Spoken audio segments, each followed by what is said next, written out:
Hello, in this video I'll give you an introduction to 3ds Max just in case you've never used it before. So first of all, we start out with 4 viewports right here. You can press Alt-W to maximize one of them right here. You can simply hover your mouse over one of them, and then when you press Alt-W, you will go to that one right there. Or you can do a middle mouse click to make that the active viewport here. You can see this little brownish line appears around it. Now right away here, there's a gradient in newer version of 3ds Max. I don't like this. I like to go into Smooth plus Highlights, Viewport Background, make it a solid color like so. Alright, Alt-W. So you can press the middle mouse button to pan your camera around. You can hold Alt while pressing the middle mouse button to rotate around. You can use your mouse wheel to scroll in and out. If you want a more finer zoom, you can hold down Control Alt and then the middle mouse button to have this finer, smaller zoom right here. Alright, so we have several panels right here. We can use the first panel, the Create panel. We can create multiple objects here. So we can just, for example, create a box. So by default, everything will be created at 0 on your grid right here. This grid represents 0 on the z-axis. So you can simply left click here, and notice nothing happened because we have to press and hold left click, left mouse button. Once we let go of that, we can then move our mouse up and down to set the height. So a lot of objects have this kind of feature where you hold down the left mouse button and then you can create its radius, and then you let go and then move it up and down to create its height, and then left click to finalize it. Notice how I'm still in cylinder creation mode, so I can keep doing this. If I right click, I will exit out of my current tool, and a lot of the tools in 3ds Max work this way. They will keep going until you right click to exit out of it. Alright, you can use the auto grid feature, which will create a grid on the surface of objects. You can create a box on the surface of this box, for example. Or you can create a box on the surface of this cylinder. Alright, that's the auto grid right there. You can use tools such as select in place. So for example, if I create a box right here, I can activate select in place, left click and hold the left mouse button. You can see I can move it around the surface of these objects here. You can press Q to go into select object mode right here. If you press Q again, you will actually switch the mode. So to circular, you've got fence selection, and this is useful if you want to select only a set amount of objects here very carefully. Alright, then we have the lasso, more free form right here, and then we have paint. So for example, if I select this here and turbo smooth it, I can use paint to paint this kind of polygon selection like so. And when we press Q again, we get back to the rectangular. If we press W, that's our move tool. You can move objects around. You can see we have this convenient gizmo right here. So the red is the x-axis, left and right. Green is the y-axis, front and back. And blue is the z-axis, up and down right here. So if you want to simply move on a single axis, you simply hover over that and then left click and then move your mouse. You can also use multiple axes by clicking in the middle right here. So now I'm using the z and x-axis, but not the y. Y and z-axis, y and x-axis. If you press E, that's your rotate tool, and it works the same way here. X-axis, y-axis, and z-axis. If you click in the middle right here, you would just use all axes at once. And R is scale. So once again, scale on the y-axis, x-axis, z-axis, or 2 at a time. So for example, if I want to make this cylinder wider but not taller, if I use the middle right here, that's going to make it uniformly large. Or I can just make it wider by using only the x and y axis here. If we press R multiple times or left click and hold this, we can choose between different modes right here. Uniform, select a non-uniform scale, or select and squash, which actually maintains the volume as you scale. So notice how as I scale on z-axis, it's going to also shrink it down to maintain that volume. So by default, the keyboard shortcut override tag will be on, and you probably want to turn this off. So the reason this exists is that, let's say for example I press M to open my material editor, and we have certain hotkeys right here. So for example, move children is Alt C.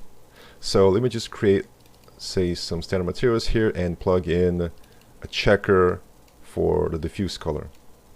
So if I left click and move this, you can see the children, the nodes that are plugged into here, are not moving. But here we have move children, and now notice how I actually follow it.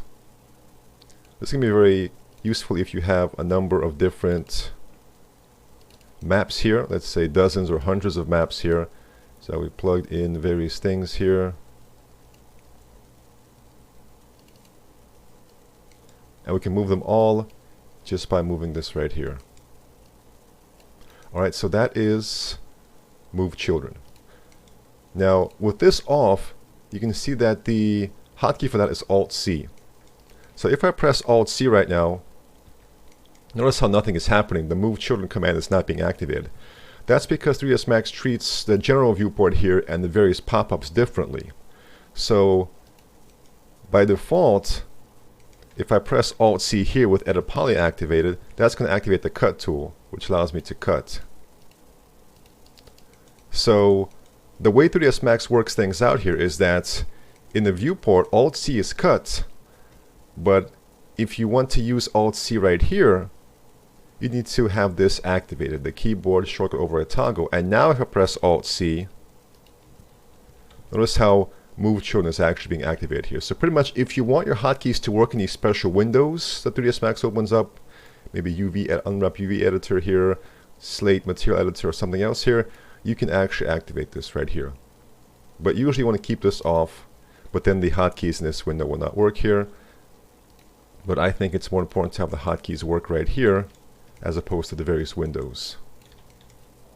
But if you absolutely need the hotkeys, you can just activate this right here. Alright, so this is the material editor here. We can set up various materials just by double clicking right here or left clicking and dragging. So a very basic modeling material here would be make this a little bit darker here, increase the spectral level, maybe increase the glossiness, and then we can apply this material to our objects because we're going to model them. But let me just not apply it to this one right here. Alright, there we go. Now they are all the same material here, but they still have different object colors right here. This one's kind of a cyan, this one's kind of a blue, pink. What I like to do is give all my objects the gray material and give them a black object color here, to make the edges dark here and easier to select. And that is just what I find convenient for modeling. However, you can choose whatever color you want and different object colors. You can choose different colors for material and object colors here. As I continue working here, I will assign different materials here because let's say I want something to be blue. So I will choose a blue color here. Select my object and give it that material here just by selecting it and clicking on Assign Material to Selection. Or what you can do is you can left click on this little circle here and drag this into your viewport here. There we go.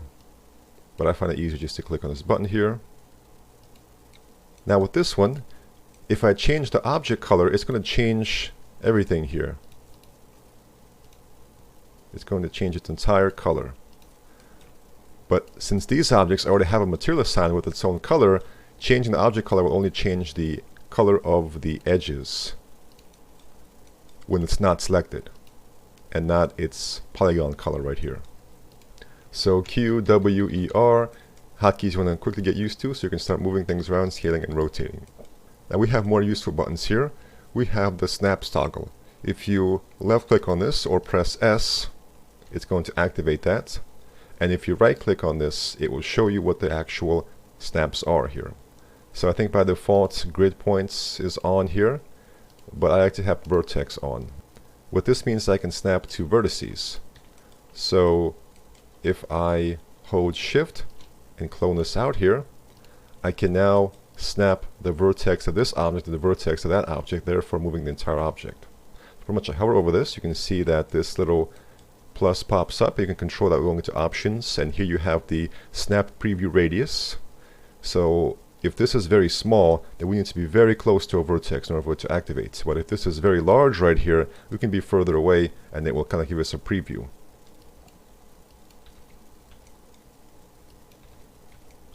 So what I can do is simply left click, hold the left mouse button, and then simply move over here, and there we go. I've snapped this box. I've moved this box using one of its vertices as a guide to snap to right here.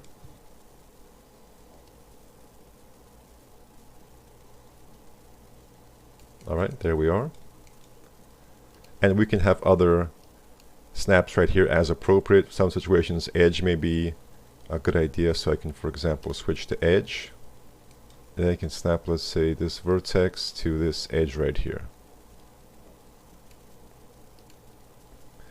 So if we go into options, we can change all those settings here. We can change the angle, because our next button here is the angle snap, which we can activate by pressing A. So this is very useful for many situations.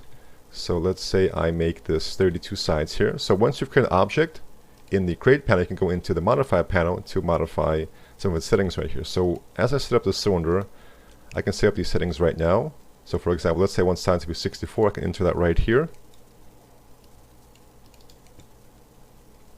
Or I can start with any random amount here, and then later just switch over to the modify panel and set it up right here. So you can press Alt Q to isolate. So by default I like to have the options angle set to 22.5. This gives me a fast way to rotate by 45 and 90 degrees.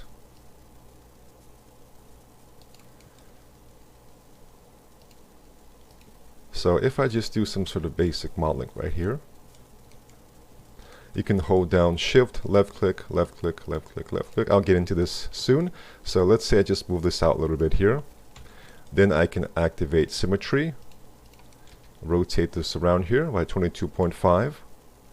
Activate symmetry again, rotate it further, again, and rotate it further. And I now have this detail all the way around here.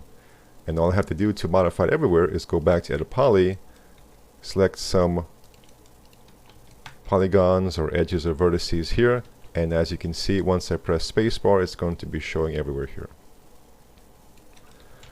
Alright, so once you've created an object, you will then assign a modifier to continue working with it. Some of these modifiers are kind of parametric, so if I increase the length segments here, we can apply, for example, a push modifier, which will simply push this out. Now, I can go underneath the box and apply Edit Poly, which allows me to work at the vertex, edge, border, polygon, element level. So vertices are these right here. Notice when I select these vertices, they kind of pop down for some reason. When I deselect them, they go back here. So 3ds Max has this feature called stack selection. So if I select vertices here, you notice this little icon here, which is letting me know that it's using the stack. What that basically means is that anything that I select here, that's what the above modifier will be applied to. So if I select these vertices here, the push modifier will only be applied to those vertices. You can have a negative amount as well. So right here we have the show end result on off toggle. I've got that set to spacebar. So right now it's showing me everything that's going to happen above the current modifier, which is Edit Poly. If I press spacebar to turn it off, it's only showing me the results of this modifier right here and everything underneath. So if I want to turn off this behavior, all I can do is just deselect the vertices and go back to Edit Poly. And notice how the little icon disappears now. So right now it's applying the modifier uniformly. However, in some situations you may want an interesting effect. So I may want to select this right here. Then we can activate soft selection, open this up right here, use soft selection. And now pretty much it's going to have the strongest effect at the vertex. As you can see how the colors go from red to orange, yellow, green, blue. Those are the weaker effects right there. We can change the fall off. We can change the pinch, which is represented by this graphic right here, which changes how the fall off occurs, kind of giving us this shape right here. So notice how now the shape of our push modifier corresponds to the shape of this right here.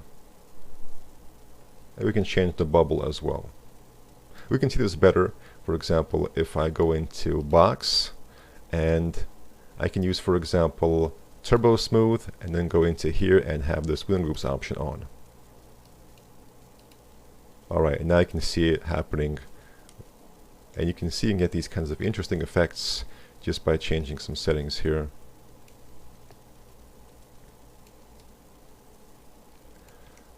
Alright, there are some modifiers that do not work this way. For example, the shell modifier, when you apply shell, so right now we have a solid right here. If we apply shell, it will give this thickness. But you cannot apply shell on just a single selection here on some polygons vertices. It applies shell to the entire object right here. So that is push, an example of a parametric modifier here. Another example is the bend modifier, which allows you to bend objects. So you can change the angle, the direction, and the bend axis. This is useful in situations, for example, if I make a plane right here. Alright, I'll make this really long plane, and let's say that I can insert some loops here. Alright, so let's say that I make some sort of detail here. I would just select additional edges here, insert loops.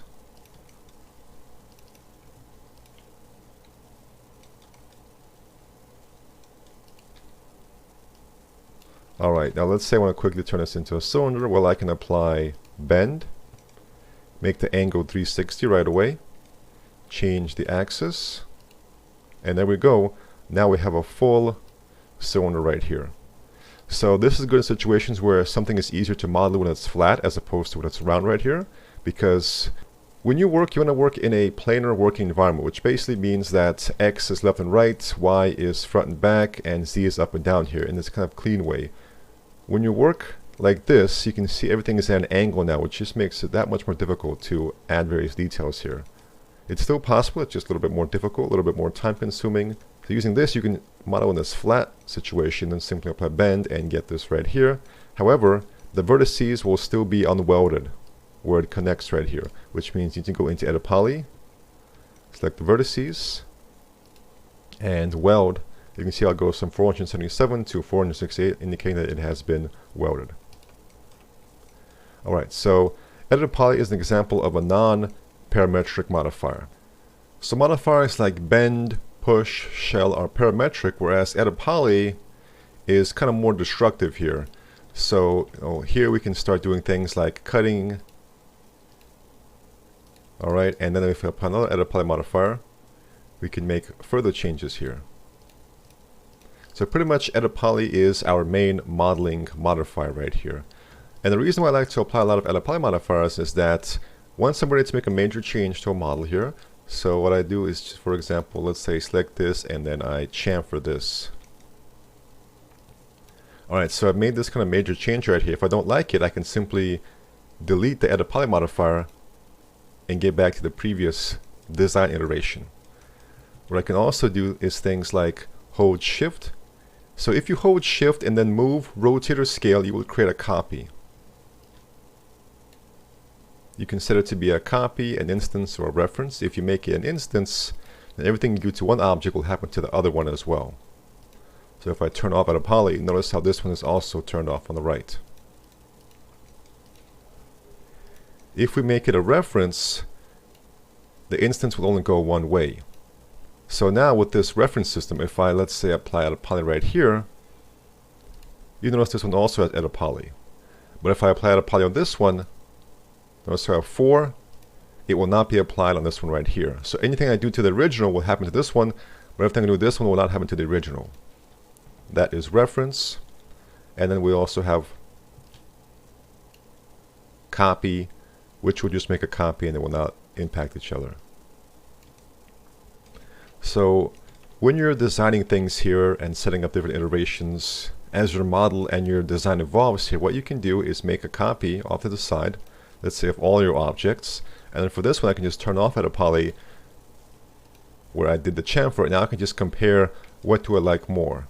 Now obviously when you're working here you will have more extreme changes than just the basic chamfer, but you can easily compare different objects here and see which one you like better here just by turning off Edit Poly. So just to go over my modifiers here, in order to set up your custom modifier list right here for quick access, you can click right here to go into Configure Modifier Sets. Then you can change the number of total buttons, and then simply drag, left click and drag from the left to the right to set up all your buttons right here. So let me give you a quick overview of all of my modifiers here. Edit Poly is the basic modeling modifier. Turbo Smooth is the basic subdivision modifier. However, nowadays in most situations I like to use Open Subdiv, but Turbo Smooth is still a quick modifier for some situations. So pretty much we have iterations, which is how much it's going to subdivide. Every iteration will turn a single polygon quad into 4 more. So notice how we have this one on the edge right here. Once we apply one iteration, we now have 4 right here. Turbo Smooth will also smooth things out right here. In order to keep things simple in the viewport, you can have 0 iterations, and you can activate render iterations and have, let's say, 3. So if I press Shift F, those are my safe frames. Those will show you what's actually going to be rendered. So you can click on this button to render production, and notice how, as opposed to the viewport, it's actually subdivided at render time. This is a very nice technique to keep things nice and smooth in the viewport, but still have them look nice at render time. And rendered frame window will bring up your last render. You can save it, copy it, which means if you have an image editing program, you can simply copy it and paste it into your image editing program. Clone rendered frame window. This is great for comparing various renders as you change your model or your material settings or lights or anything else right here. You can compare what you did previously to your newest result right here. Very useful as you're fine-tuning your render and your model.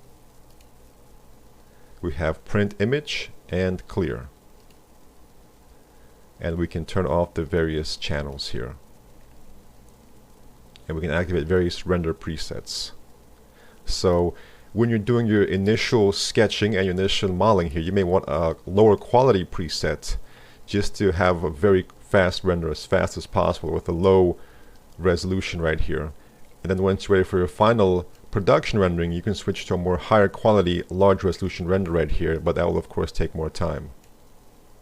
You can click on render to render again.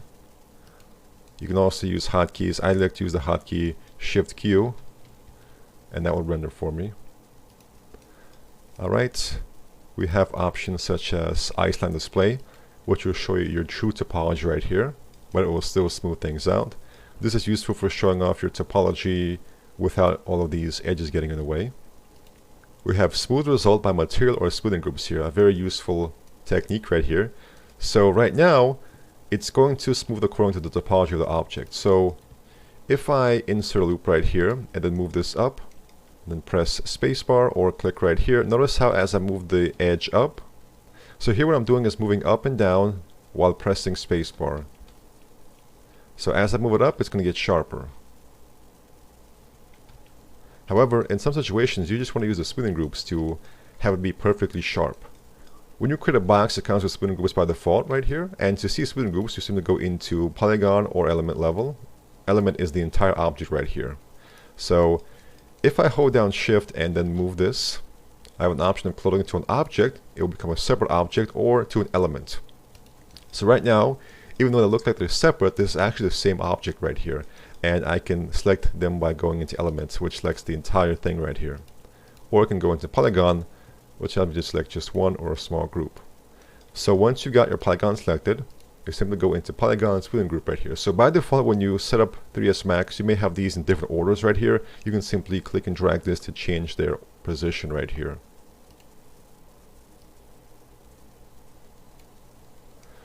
So pretty much I have selection, soft selection, which I don't use that often, but I just keep it up here. Edit polygons, important. Smoothing groups, and then edit geometry, also important right here. So this is a smoothing group of 3, and this one is 5. So that means that when you go into Turbo Smooth and activate smoothing groups, it's going to keep it perfectly sharp in between all of your smoothing groups. So it will keep the edges between your smoothing groups perfectly sharp, which is very useful for some situations. What you can do is have Turbo Smooth with, let's say, 3, and then you can have another one which will just smooth things out a little bit right here. Keep in mind that the more iterations you have, the more 3ds Max will slow down, so you don't want to overload that. So that's Turbo Smooth. Next we have Symmetry, which is a very useful one. It will symmetrify. By default, it goes from right to left. So if I select these edges, press space, or click on Show End Result on Off Toggle, everything on the right will now be happening on the left. This is extremely useful right here.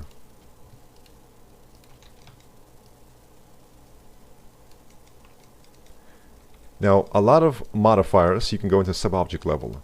So when we go into Edit Poly right here, we have 5 subobject levels available to us, vertex all the way to element. However, other modifiers will have less than that. For example, symmetry just has 1, which is mirror, which allows us to change the position of the symmetry.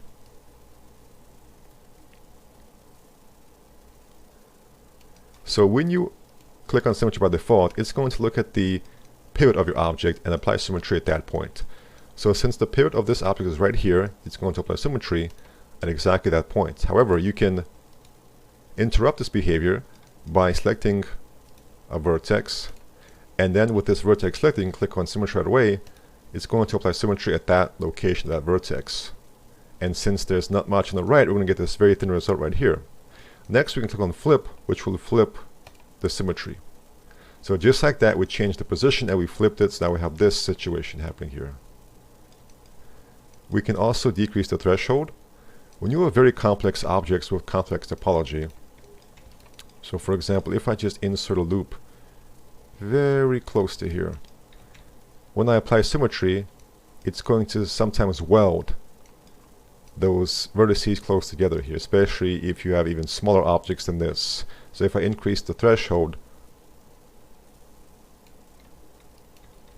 notice how it starts welding. And this is more common when you have really small objects here. So if I create this really small box here, it's pretty much easier to see that. So then if I insert some loops right here, when I apply symmetry, notice how it starts welding it together. So we can decrease the weld threshold to, let's say, 0.001, and that will get rid of that effect. It's still going to symmetrify with no problem. It's just going to not weld in the middle right here. We can also use the y-axis or the z-axis. So the symmetry modifier is a great way to experiment with your designs. You can easily get interesting ornamental detail, for example, just by using symmetry. And sometimes you may accidentally run into a good design, an interesting shape, just by applying symmetry and moving it and rotating it as well. So I can activate angle snap by pressing A, and now I can rotate right here as well as move, and then do it again. And now we have this kind of quick shape right here. So it's a great way of experimenting with shapes. Next we have the bend modifier, which I've already shown off. We have push, we have shell, give this thickness, and we have FFD, 4x4x4, and box. This is a great way of quickly changing the general shape of your object. So I can just apply FFD, go into control points, and then move these right here, and we can change the shape of the object. Like so. We can scale this right here. So this is kind of a general way of changing the shape of the object, just to make your objects more interesting, for example, would be a good application for this. If you want more control, more than 4x4x4, you can activate FFD box, go into set number of points, and you can change this to whatever you want here to have more fine control.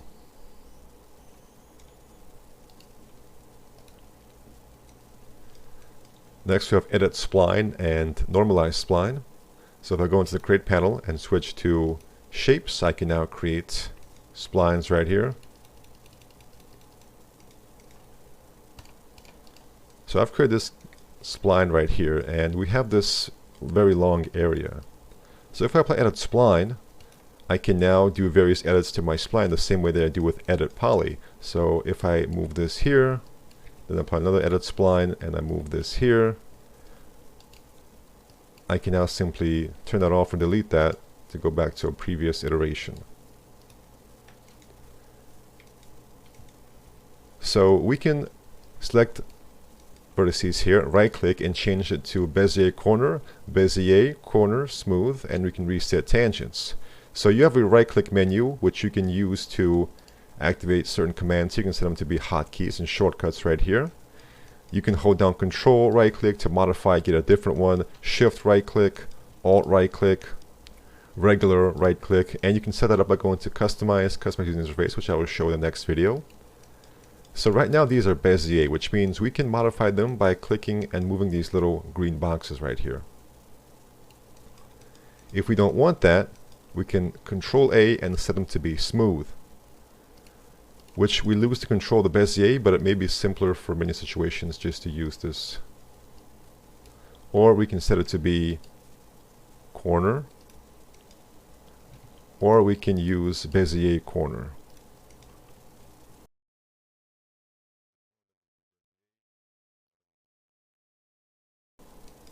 So now it kind of splits it in half. As opposed to this one, if I use the regular Bezier, it's going to modify them both. It's going to modify both these lines with both of the green boxes here. But with this one, it's kind of just split it and we can control it individually. You can also get this effect by holding Shift as you move this right here, and that will convert it from Bezier into a Bezier corner. So notice this right now. If I right click on this vertex, it's Bezier. If I hold down Shift and move this, it's now been converted into a Bezier corner. So right now we have these vertices kind of clumped close together, and these right here are further apart. What we can do is use the normalize spline modifier to even that out, to normalize it. So we can change the segment length right here. So the lower this is, the more vertices you will have along here. So with 20, if I apply edit spline, let's see what that gives me. And now you can see it's nice and even here, which is very useful in situations here. It may even make the path deform work better. So path deform is a great modifier for moving geometry according to a spline. Very great for piping and tubing details. So if I create a cylinder here, and I can just apply a poly, go into polygon level. You can switch between all the subobject levels by pressing 1, 2, 3, 4, 5. That applies to all the modifiers. Then we can select these top and bottom n-gons and press delete to delete that. And then I can select this, and let's say use bevel, local normal, and bevel inside here. Alright, then I will switch to the move tool, pressing W, press S to activate snaps, hold Shift, and create clone copy right here. Let's give this 19 copies. I can press S to turn off snaps. So I can select these and attach them by clicking on Attach under Edit Geometry and clicking one by one, or I can click on the Attach List. I'll open this up right here, and I can open this up, and now I can attach whatever objects I want. However, I can accidentally select boxes and other objects that I don't want. So what I can do to simplify this process is to select this, Alt Q to isolate, and now when I go into Attach List, it will only show me the visible objects, especially if we have the display hidden objects off. So we definitely want to have this off, and then we can simply select here, Control A, and attach. There we go. But remember, we have to weld the vertices as well. So I'll just press 1 to go into vertex level, Control A to select everything, and then weld. And we can use a very small value here because we use snaps to snap it, which means that we know the vertices are in the exact position they need to be. If we increase this too high, we get a bad effect here, and it will start to weld too much. Although in this situation, you can see it gives me the smoothness right here, but you usually want this to be 0.001. Alright, excellent. Now we can apply the path deform world space. There are, in some situations, multiple versions of a modifier. So world space, path deform, that's what I use. We also have it in a different location. Path deform right here. So I will activate that. Pick path, click on the spline. And then I need to scroll down here and click on move to path, which will actually move it right here. I can change the path deform axis. So if you notice it's not working correctly, you just need to change that axis. You can flip it. And then you can simply use the percent value to move it along the spline. You can use settings such as stretch to stretch it out. You can rotate it, which does not do much in this case. And you can twist it as well. So there we are. We have projection, which is useful if you're baking neural maps inside of 3ds Max here. We have skin, which is useful when you want to skin geometry to a bone. So to demonstrate that, I'll go into animation and then bone tools and create bones, and let me just select this pipe here and just delete path to form. Alright, I'll go into the front viewport. Here I'm in wireframe mode, which you can see right here. You can press F3 to get out of that, press F3 to enter it again. F4 is edged faces. You can see that the selected object has white edges right here. F2 gets rid of the red selection effect. So if you select polygons, you will notice that they are red. If you press F2, it will get rid of that, which is useful in some situations when you want to just preview what your geometry looks like without the red getting in the way. That is F2. So I will simply create a bone, left click. Let me press F3 in this situation so I can see it better. Left click, right click. Alright, so that's my basic bone system right here. I will right click to get out of create bones mode. Alright, and I'm going to select all these objects here. So in order to add to your selection, you can hold Control as you left click. To remove from your selection, hold down Alt as you left click. Alright, so I'm going to select this and then Alt Q. Alright, I'm going to move this bone inside of here. Alright, then I will select this and apply skin. I will scroll down here, bones, add. And I'm going to add these first two ones because I don't want this tip right here. So now, if I select the bone and rotate it, you notice how the cylinder follows. Although you have to skin it better than this, but this is how you can skin objects to a bone system here, which is useful for any situations, especially when you're ready for the rigging process and animation. So I can just turn that off, or I can simply just delete that. Skin wrap is useful when you want to make more complex objects follow simpler objects. So for example, I can go into plane right here. This will be my control plane. And then on top of this, I can just do some quick modeling. Let's say cut here.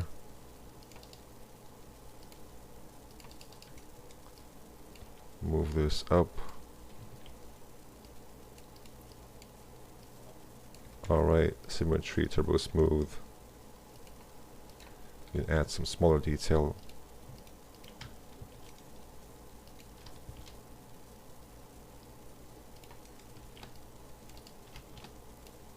Alright, so here we have this more complex geometry right here. You can have lots of details.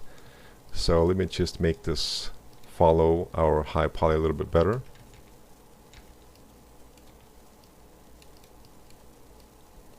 Alright, I will select this, skin wrap, scroll down here. Sometimes it's a good idea to switch this from vertex deformation to face deformation. That may give you better results.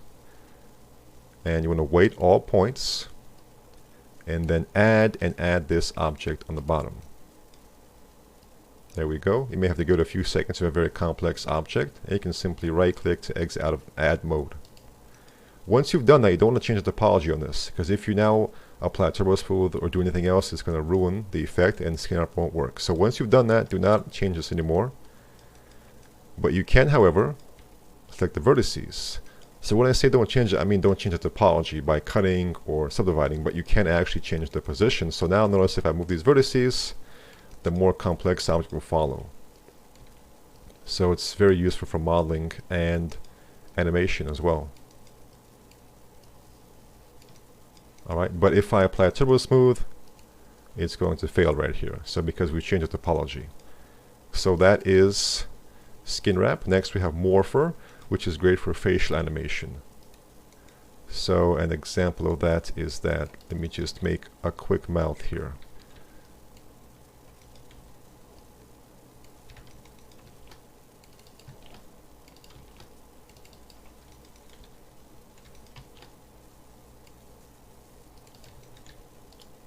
Alright, we're going to say this is a mouth, and so then I can call this mouth.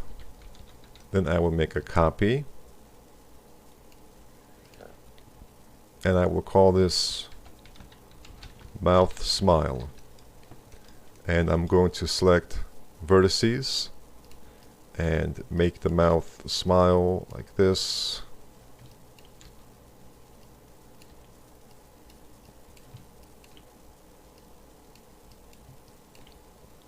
Alright, so normally you'll be working with a full character here. So then I go into this object, I click on Morpher, and here we have all of these morph targets right here. So you can have lots of different morphs and animations. Simply click on Pick Object from Scene and pick this one right here. And notice how it takes the name of this object here, which is Mouth Smile, adds it to here. And so now to morph this object into this one, we simply need to left click here and drag this slider up or down. You can also enter numbers right here. So the way the 3ds Max system works here is that if you right click, it will bring it down to the lowest possible value, which in this case is 0. So if I create a box right here, we have length, width, and height segments. If I right click on these two little triangles here, it will bring it down to the lowest value, which in this case is not 0 but 1. So now we have this morpher, and as we animate here, we can press N to activate auto key. And what this will do is that if you move to a different frame and transform it by moving it, rotating, or scaling it, you will create your animation right here. It will automatically set that up as a keyframe for you. To delete a keyframe, you can simply select it here and press the delete key. But be sure to do that at the proper keyframe. So if I'm on frame 10 and delete the keyframes, it's going to stay in that rotation. So be sure to go back to where you want it to be and then delete the keyframes. And I can press N. Or I can go to frame 20, increase the mouth smile from 0 to 100. You can press N to exit out of auto key. And now we have this basic smiling animation. There we are.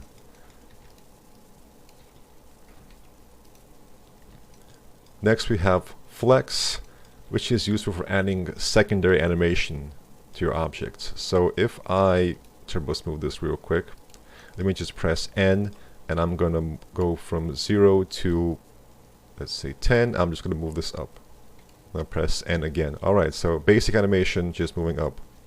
However, if I now add flex to this, so these are our default values here. We can have some very complex setups with this. We can use force and deflectors. We can add gravity to this, wind, all sorts of situations here. Create a simple soft body. But now, if I go from 0 to 10, you will notice we have some bounciness. So notice that bounce.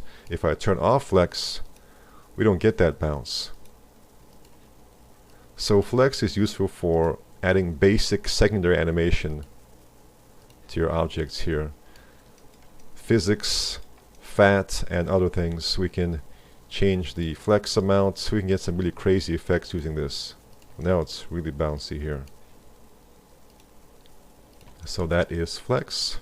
So next we have cloth, and that's a very good modifier for quickly adding cloth simulation to your objects. So if I create a sphere and then a plane, and I'll move that up here. So what you can do is use Alt-A or Shift-A. If you use Shift-A and then left-click, it will move that to the center of this object. If you use Alt-A, you have more options right here. So let's say I go into the hierarchy panel here, and I change the pivot of this to right over here. If I now press Alt-A, it's going to move this object according to its pivot. So it's going to move this object's pivot to this object's pivot. So notice that now they both have the same pivot. I have moved this plane's pivot to this object's pivot, which is right here. However, if I change this from pivot point to center, it's going to look at the geometry of this object and move the center of that geometry to the center of the sphere's geometry. So sometimes you may want pivot point, sometimes you may want center. So I'll move this up here, and I will apply Edit Poly and then turbo smooth. Or I can go into Edit Poly go into the vertex level, let's say, select all the vertices, and then use tessellate to tessellate that right here. Next, I'll apply the cloth modifier. We can change things like self-collision, centimeters per unit. To set up our properties, first let me give this a name. I'll call this rag. And this would just be sphere 001. I'll delete the other objects. So I'll go into object properties, add objects, and add the sphere 001. That will be a collision object. We can change things like the depth, offset, dynamic friction, static friction. Then I'll select the rag and make that a cloth, and you can change the preset right here. So let's say I make this cotton, then OK. Now we can simulate local, or we can click right here to simulate with the animation. And here is our basic cloth effect. To erase that, simply click on Erase Simulation. Let's add a little bit of a basic animation to our sphere. I'll press N, go to frame 50, have it move. Then at frame 70, it will move to the left. N, alright. So now when I click on Simulate, it's going to actually simulate with all the animations in your scene taking place.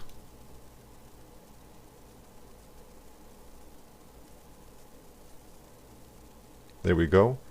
If you want more time here than the standard 100 frames, you can simply go into the time configuration and animation. You can actually give yourself the frames you need. So let's say length 1000, okay. We have 1000 frames to simulate, and to continue the simulation, simply click on Simulate again. And it's going to continue right where it left off. And it's going to keep on falling until it hits something else.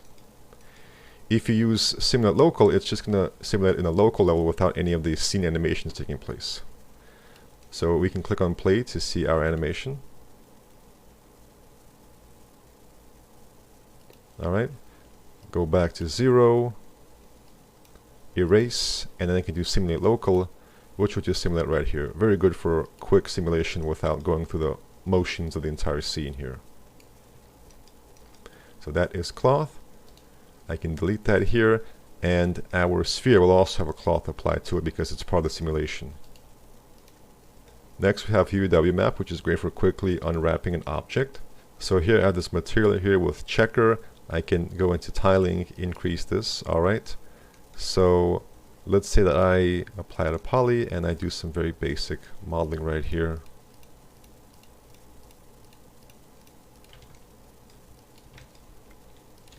Alright, now I will apply the material, select the checker, and click on Show Standard Map in Viewport.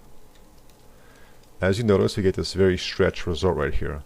So what you can do is apply UV map and use something like planar, cylindrical, spherical, shrink wrap, box, face to quickly unwrap this and allow the textures to show up on here. In this case, probably box is the best solution. But of course, this is not a good solution overall because you will get some serious seams. This is only good in situations where you have a very simple object far away, or you want to quickly apply a basic small little tiling texture, maybe some quick little bumps to this just to give a quick preview render. But you would not use this for your full final production render right here. So if you want to quickly apply some scratches to this, just some small scratches where the seams will not really be visible here, you can use UV map for this. You can also use this to apply logos using something like map channels. Next we have Unwrap UV, which is the more serious modifier for unwrapping your object. You can open UV editor, and so now you can, for example, select mapping. Flat mapping is a good starting point, which gives us this right here. And you can use all of these tools to unwrap your object. Next we have smooth. So let me just unplug the diffuse from here, and now we go back to this right here. So smooth will be very useful for this workflow with using the quadri mesher. So right now you notice how the smoothing groups are like this. By default the sphere just has a single smoothing group, but as I extrude these polygons here, you notice that the front part has smoothness, but all this is different smoothing groups right here or no smoothing groups. So this is all nothing. I can apply smooth, and when you first apply it, it will just reset all of the polygon smoothing groups. To activate it, you click on auto smooth and then change this threshold right here. So now it has used this number right here. Pretty much this threshold is looking at the changes, the angle between two polygons. So it's going to apply different smoothing according to the angle. You can also do this manually using Edit Poly. So I can Control A and auto smooth, and here's the same value that we had in smooth. So let's say 30, and to make 30 for Edit Poly, we can simply enter in 30 right here, and auto smooth out pretty much do the same thing. However, in Edit Poly we have a lot more control. We can select individual polygons here, and it's just easier to use things like by angle to select this here. So smooth is great for quickly applying smoothing groups, but Edit Poly gives you more control.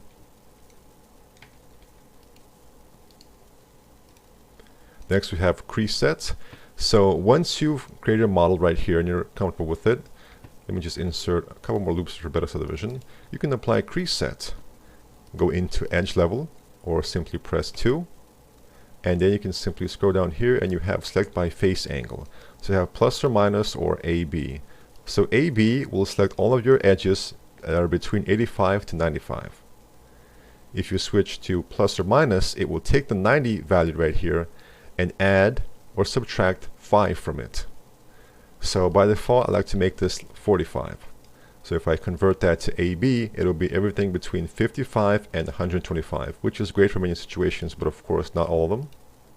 Click on select, just change this to 45, select, and it pretty much gives me the exact ones I want in this situation. I'll click on create set, you can press 2 to get out of edge level, and then you can change your number right here. So let's say 0.2. After that you want to apply not turbo smooth but open subdiv, and you will get the crease value and the subdivision happening right here. So back in the old days you would have to use support loops to get this, but I think it's much easier to use the edge creasing. So pretty much you would have to go in here and insert these loops here to get the sharpness that you want, and this can be very problematic because if you insert a loop right here, because of this edge going through here, it's going to ruin the topology and the smoothness of this sphere. So notice how now we get this kind of ruin effect right here. So that's why it's so much easier to use edge creases now with open subdiv. Now the way this number works right here is that at a value of 0.2, it's going to be perfectly sharp until you go past 2 iterations. So I'll turn off iceline display, and what I like to do is that sometimes the crease set modifier applies a smoothing situation here that makes it difficult to see the actual topology right here, the actual geometry. What I like to do is apply smooth on top, which gets rid of that effect. It still has the results of open subdiv, but it gets rid of that smoothing effect, which makes it harder to see what's happening here. Another use of the smooth modifier. Well, we want to make sure that the show result on-off toggle is activated in order to see that. Alright, so because I've got crease set to 0.2, it'll be perfectly sharp at 1 iteration and 2 iterations. But as soon as we go past that, it's going to start to smooth things out here. But if I go back to crease set and use 0.3, it'll be perfectly sharp until we go past 3 iterations. So 1 is sharp, 2 is sharp, 3 is perfectly sharp, 4 starts to smooth things out. So that's the way that works right there. Alright, that is crease set and open subdiv as well. So open subdiv has things that turbo smooth does not have. We can go into open subdiv controls to see those things. So pretty much we have crease, UV boundary, and vertex boundary. So if I apply this right here again and have this be visible. So sometimes if you get a bad result when you subdivide here and the texture seems to be stretched out or the texture seems to be displaying improperly in some situations, you can change the UV boundary which changes the way the object subdivides here. But usually it's a very slight effect here. It's not very noticeable in many situations. But you do notice some small little changes happening here. But this is a more specialized option right here. Next we have vertex boundary. So if I create a plane, if I use Turbo Smooth, I'll always get this result right here. In other words, you notice that the corners are perfectly sharp. However, if I use Open Subdiv, I get the same result. But if I change the vertex boundary to the first option, it will actually smooth out the corners as well. And we also have crease right here. So an interesting thing we can do here is that if I just, let's say, remove this here temporarily, and I'll just move this up here. Alright, and I'll reinsert that back. So we can actually set different crease values to different edges. We can also set up creases not using crease set, but right here under Edit Poly or Editable Poly. And it takes longer, but you have more manual control over what exactly you want here. So let's say I want this to be very sharp here. Make this 0.3, and then I'll make this 0.25. And then I'll make these 0.1. Now you can see we get this kind of bad effect right here, where you get this happening here. Every time I change the crease, it's going to give me this right here. However, we can change the crease from normal to Chaikin to make that look better here. Now, in this situation, I've set up the creases in Edit Poly. However, if I want to use crease set again, I can actually recover all of my creases from Edit Poly and plug them into crease by simply going into the options and then auto generate, which will look at what you've done underneath of that and bring the creases into their own crease set. 3 crease sets, continue, yes, and here they are, 0.3, 0.25, 0.1. You can right click on this and rename them. Give it a name right here. So that is Open Subdiv. We have hair and fur, which is great for quickly adding hair and fur to objects.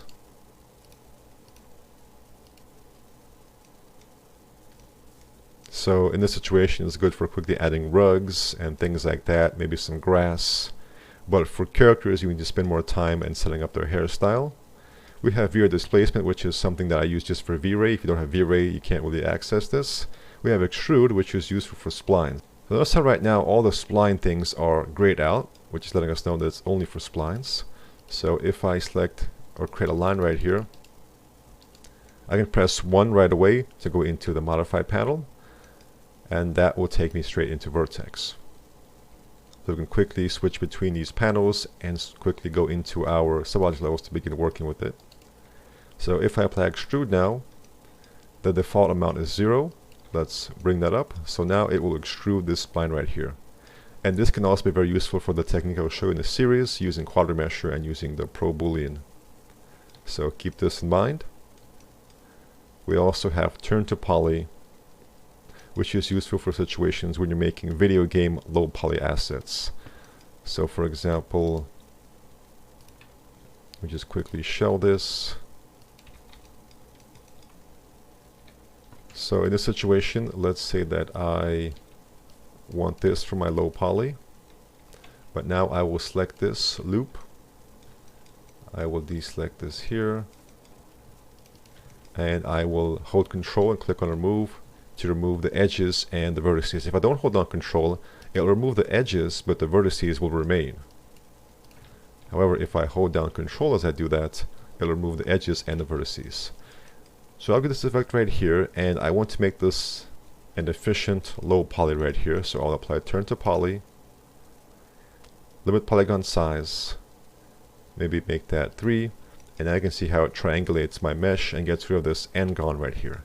An n-gon is a polygon with 5 or more edges. So this one has 1, 2, 3, 4, 5, 6. So it's a 6-sided n-gon. So all of these faces are polygons.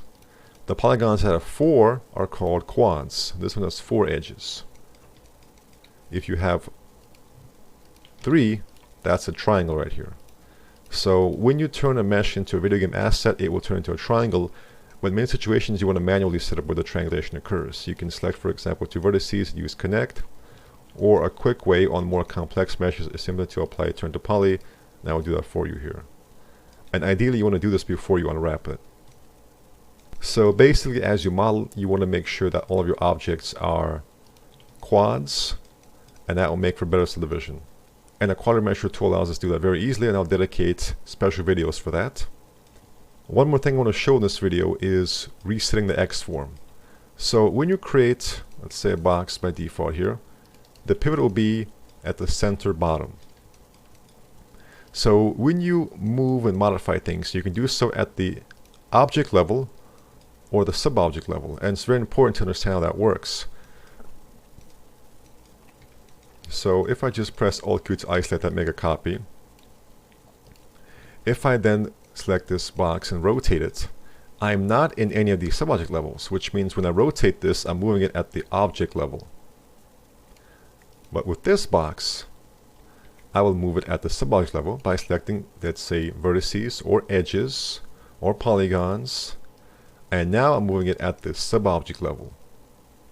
What this means is if I select this object and apply symmetry, and let's say I move this to the left, you notice you get a perfectly symmetrical result. Same on the left as on the right. But if I select this and symmetry, and move this, notice how I get this result. Because when I rotate this object, I did so at the object level, which means I actually rotated the object's local pivot. Now by default, we cannot see that because we have this set to view. So we can have separate settings for move, rotate, or scale. There's also separate settings if you have one object or multiple objects selected here. So for example, using move, if I select a single object, notice how this is use pivot point center.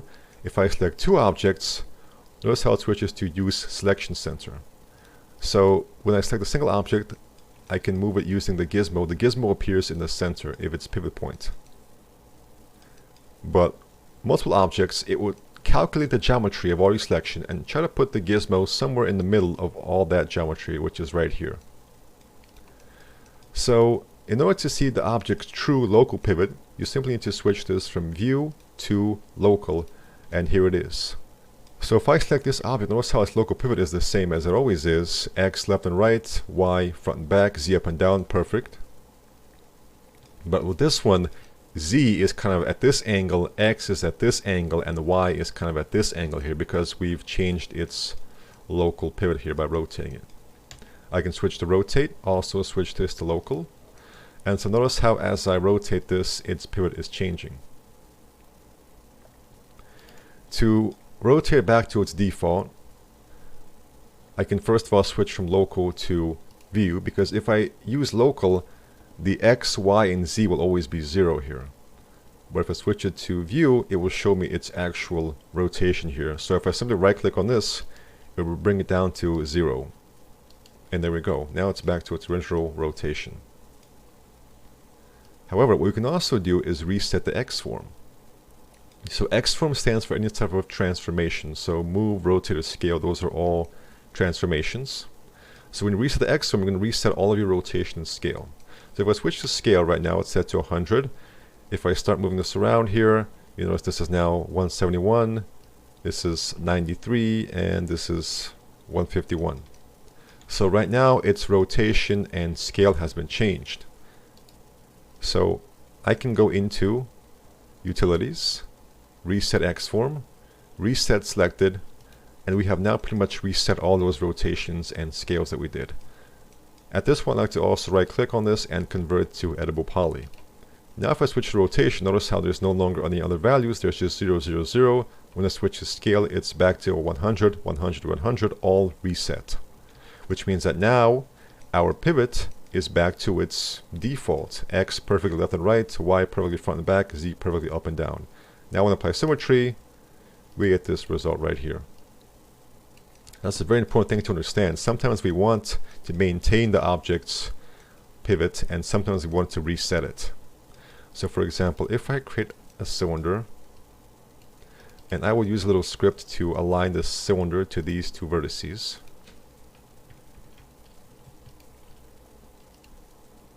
Alright, now in this case we don't want to reset the cylinder because we want its pivot to be like this, because we want to rotate it as a cylinder should be, like so.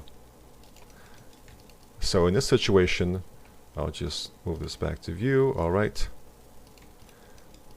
let me just delete symmetry here. So I want to link this box to the cylinder for animation purposes. I'm going to use the select and link tool. I will left click and hold on the box, then let go over the cylinder. Now it's linked. I'll do the same for this, but afterwards. So now if I press E, select the cylinder, and rotate it, notice how the box follows. So let's say this is the hinge to a door, and we want it to work like so, or some sort of sci-fi panel here.